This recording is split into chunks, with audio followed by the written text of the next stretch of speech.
I want to thank all of you for joining our second stablecoin hearing of the new Subcommittee on Digital Assets, Financial Technology, and Inclusion. And although this is only the second stablecoin hearing for the subcommittee, member-level conversations have been going on since 2021, and the committee has worked significantly with our members on both sides of the aisle and with the President's Working Group report on stablecoins. From those hearings, both sides of the aisle discussed key guideposts for effective regulatory framework for payment stablecoins, which were incorporated into the stablecoin proposal in the last Congress and the two proposals noticed for today's hearing. For example, Undersecretary Lang made clear that any regulatory framework for stablecoins must have strict requirements in place around reserves and capital to guard against potential runs. So we included those requirements in both of the proposals. The Undersecretary also made it clear that disclosures and attestations are critical for creating an enhanced transparency among stablecoin issuers, and those were included as well. To echo the Undersecretary and the title of today's hearing, we want for payment stablecoins to be used as a payment mechanism, which they're really not today. And also the only way we can do that is by passing the appropriate regulatory framework legislation. In 2022, we made extensive progress on bipartisan stablecoin legislation, and we've continued to build on those efforts by taking feedback from members and stakeholders, and the legislation noticed today reflects that feedback.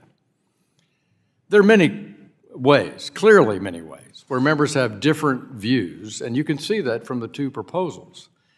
But from my seat as chairman of this subcommittee, I remain convinced that members on both sides of the aisle are actively working in good faith to find agreement on these key points. We also agree on the basic protections that must be included in any stablecoin legislation. Consumer investor protection at the heart of our bill. So I want to be clear that while we notice two different legislative proposals today, we're not starting from scratch. To do so would have been ignored all the effort that's been made and the common ground that was found during the negotiations on the previous proposal.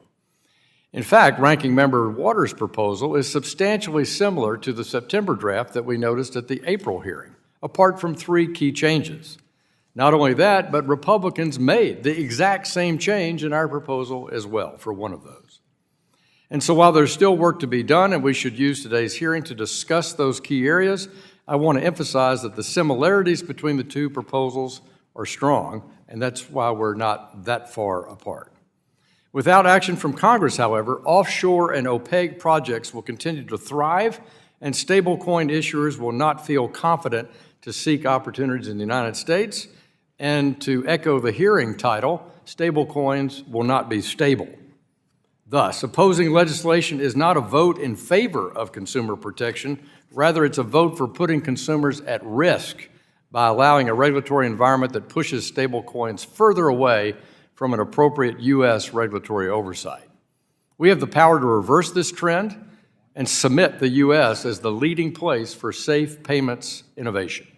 I look forward to the discussion today. I look forward to our witnesses' views on the two proposals and ultimately bring legal clarity and consumer protection to the stablecoin ecosystem.